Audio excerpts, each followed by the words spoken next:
So today I'm in Napa Valley with my beautiful wife, Lizzie. Hi guys. And we are at Beringer Vineyards. And I'm going to do this video right through the vineyard here in the estate, which is going to be absolutely beautiful for you guys to look at. So, it's a good place to see all this natural beauty while we talk about how fake everything is right now, including our money, guys. It's something I haven't really talked about in a while, but it's just so ridiculous on what's happening right now with the economy, because obviously inflation has been a problem and the Fed is celebrating that it's come down. That's why they're cutting rates and everything's supposed to be fine. Well, it's not going to be fine, and inflation will come back, and that's pretty much a guarantee because of how bad the situation is right now with our money. Let's take a look at a historical example to give you some perspective here. Okay, when Jimmy Carter was president, the federal debt was 32% of GDP. So now it's 125% of GDP. Also, when we look at the stock market, the Wilshire 5000 was about 40% of GDP during those same years. Now it's almost 200%. And here's the thing, we used to have a real money system. Our money used to be backed by gold. Prior to 1971, the US dollar was backed by gold, and prior to the Federal Reserve, we didn't have any entity meddling in the interest rates and manipulating the monetary system. Prices were relatively stable before 1913, when the Federal Reserve was created. And you could say before we had what was called an honest money system, meaning that, the amount of money available was only relative to the amount of goods and services that was produced by the local economy or by the national economy. But now we have this funny money system where the government can just print as much money as they wish at will. And lending was never able to get out of control in an honest money system, okay? Because when we had an honest money system, people couldn't borrow more than they could literally pay back, because borrowed money used to come from savings. It used to come from money that was already earned by someone else and saved by someone else. And so the savings must have been earned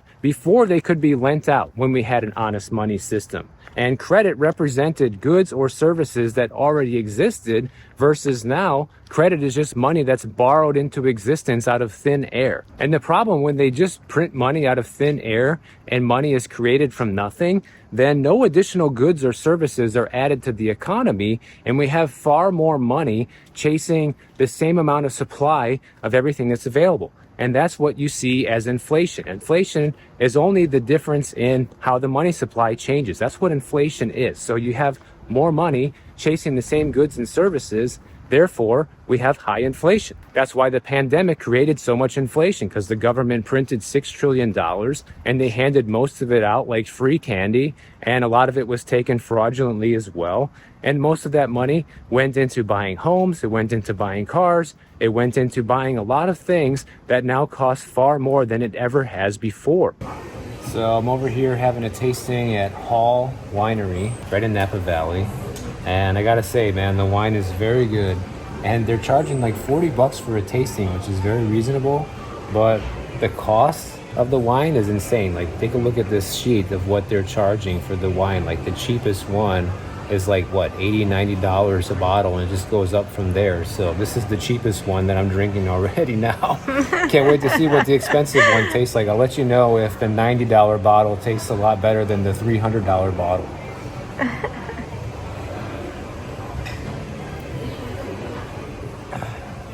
And at the same time, people who own assets get very rich during this time frame, because if you already own the asset before inflation goes crazy, then you get to benefit from the price appreciation.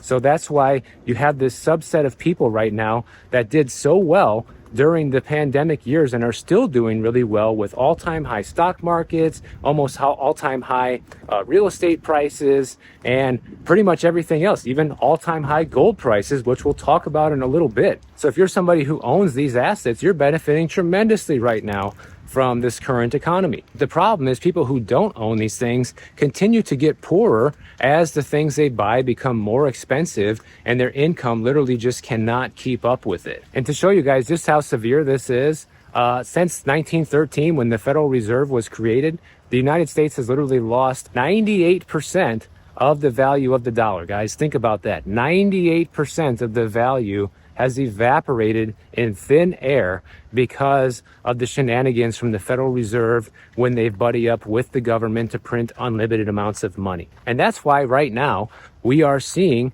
gold soar to all-time record highs that people didn't think was possible, because people are flocking to the only real money that's left, which is gold and silver. But really, gold has been the one metal over time that has really been revered as money. Silver was used as money too, but silver's a little more volatile than gold and hasn't really seen the run-up like gold has in the recent past few months. Gold literally just hit over a $2,600 all-time high. Gold futures surged 26% this year. Throughout the year so far, gold has literally hit 34 all-time highs. Now, gold is one of those investments that doesn't pay interest and there's no dividends from it, but what it does do is it continues to appreciate as more fake money enters the system.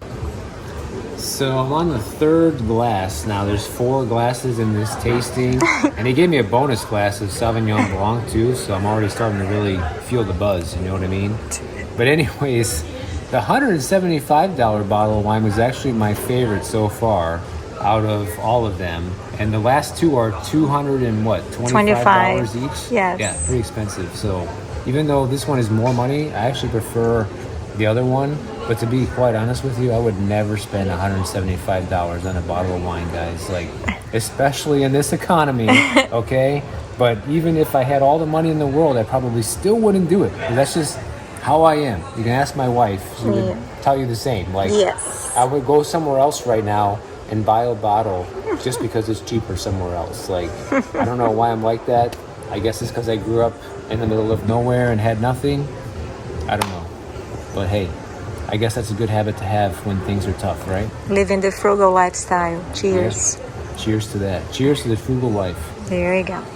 And here's the funny thing. If you've already held gold for a long time like I have, it benefits you, right? You're benefiting from the price of gold going up. Just like we talked about how inflation has made everyone who's holding assets get richer, and gold is one of those assets. Well, now more people that are panicking and don't have real assets are looking at buying gold and silver because they know it's probably the only thing that they can afford to buy right now, especially if you can't afford to buy real estate, or you don't want to invest in the stock market because that's looking too risky. So people are buying this, and it drives up the price even further. But I think a lot of people are onto the fact that inflation is going to continue to be a problem, guys. Despite what the Fed is saying and doing right now, it's going to come back. In fact, the core inflation numbers are not looking nearly as rosy as the CPI numbers. And once the Fed starts cutting rates, those core numbers are going to continue to creep back up. And the Fed's going to be in a situation, do we tackle inflation that's coming back with a vengeance, or do we save the economy? That's literally going to be the choice that they're dealing with. So Wall Street is saying that gold has reached its escape velocity. And what escape velocity means is it's likely reached a point where the value will continue rising. And I agree, because we've never seen anything like this. We've never seen a situation where we still have high inflation, the Fed starts cutting rates, and we're practically already in a recession. So all the smart money is moving into assets like gold and silver. Even gold ETFs are sitting at 29 to 25% gains for the year. And when you look at the S&P 500, for example, it's only has a 19% gain for the year. So even gold ETFs are doing better than the S&P 500 right now. And people who invest in the stock market also need to be worried about this, because gold just hit a 7-year moving average of 506.6. Historically, when this ratio falls below its 7-year moving average, it signals that we're at the beginning of a bear market. So what all this means is it means increased economic uncertainty, and basically everyone is scattering to safety, and that's why you're seeing gold go up so much.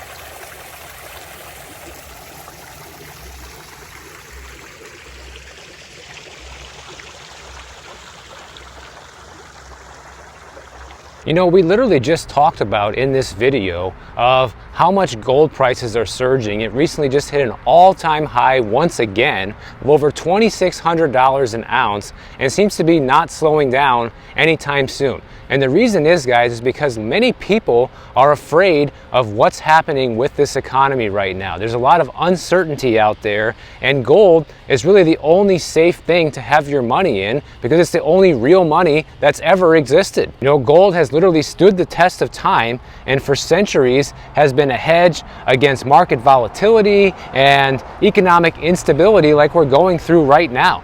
So with a gold IRA from Noble Gold Investments, you can harness the power of precious metals to help protect your financial future. By rolling over your existing IRA or 401k into a self-directed gold IRA, you can enjoy the potential for long-term growth and stability. Diversify your portfolio with a tangible asset that actually has real value and real money. Noble Gold will give you up to 10 ounces of free silver with a qualifying IRA, so make sure to head on over to BoardandArrowGold.com and buy your precious metals today. Meanwhile, you have people talking about the stock market right now and saying, you better brace for a crash because the Fed, probably by the time you guys see this, they already went with their rate cut.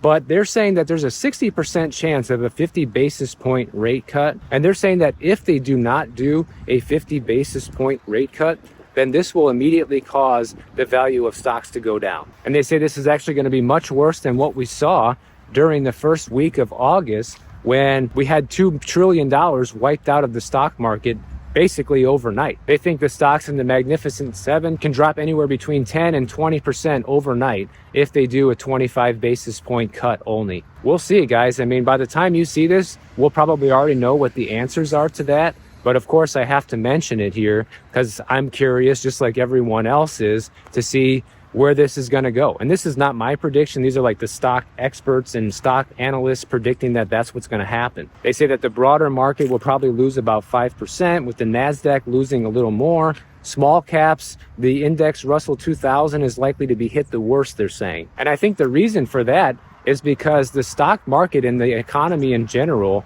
are desperate for any kind of rate cut they can get right now. And a 50 basis point rate cut lets the stock market and other investors know that the Fed is serious about bringing down rates. Because if they just do a 25 basis point rate cut, it's like, well, you know, we're kind of doing it, but we're taking our time, right? But of course, we all know that the US is in a tremendous amount of debt. And the longer the Fed keeps these interest rates higher, the more debt our federal government is going to be paying just towards interest. You know, just this year, we're going to be paying about $1 trillion in interest payments alone. And so that's a big motivator for the Fed to lower rates. And besides the huge debt bomb that the government is in right now, there's also other risks like the commercial real estate sector. We've seen a lot of defaults on commercial loans recently. And the faster the Fed brings rates down, then the less likely we're going to see more defaults in the future. So that gives investors more security, thinking that things are going to be better in the future. But also consumer debt, guys. Just like we've talked about here numerous times, people are in more debt than ever before. And the more rates come down, the less people have to pay on interest payments, on variable interest rate debt especially, and gives people a chance to refinance other forms of debt. So the markets look at this as a positive thing. But like we know, when they start cutting rates like this typically signals the beginning of a recession. So this is the number 4, the 4th wine I'm tasting. Another $225 a bottle. I still prefer the $175 bottle. So don't believe everything you see when it comes to wines, guys. Sometimes the cheaper wines are better. One thing I recommended on the channel a little while ago was Bread and Butter. It's one of my favorite Cabernets. If you love Cabernet, I know this isn't a wine channel, but I love wine. So if you like wine or you love wine like me, definitely check out Bread and Butter. This place, Hall, is very good, but it's also very expensive. You know, they charge a low amount for a tasting, but if you actually want to buy a bottle, it's insanely expensive. So I'm not going to buy a bottle, but it has been nice tasting these very expensive wines. And it proves once again that you don't need to drink, you know, $200-300 bottles of wine to get a good bottle of wine. Cheers to that. Cheers to that. Cheers to the cheaper wine. Alrighty. I love that sound, right? Yeah. But the funny thing is, since there's no recession, right, and we're clearly headed towards this soft landing, then there's still a high probability that they cut by 25 basis points. And once again, this may have already happened by the time you see this. So I'm talking, in past tense here because I don't know. But I think we all are curious to see where things are going to go from here. And there's a key to all of this as well. Every time there's been a financial crisis on our hands, the Fed has always started the cutting cycle with a 50 basis point rate cut. That's exactly what I've been telling you guys, that if they do this, this is essentially the Fed hitting the panic button on the economy, which is kind of ironic that markets look at this as a good thing. It's a positive thing, when in reality, it's the Fed hitting the panic button. People are saying, oh, don't worry, because if things start going south with the economy, the Fed's in a good position to be able to lower interest rates even faster. They can even do a 100 basis point interest rate cut if it comes down to that, because they have room to do it. Like, if they start doing that, guys, we're in for a really hard landing, and things aren't going to be good for a very long time. And really, I think things are going to be bad for a long time no matter what. But this is just going to be making things worse. The bigger the rate cuts, really, then the bigger the problems, as if you ask me, at least the perceived amount of problems. That's how much the Fed looks at how much of an emergency situation the economy is in. All these grapes here, by the way, Cabernet Sauvignon, some of my favorite. Let's try one. Good. It's actually really good. Wow, nice. Or all of the grapes that they use for the wines, they all have seeds in them, so you have to kind of deal with that. You spit it out or swallow it.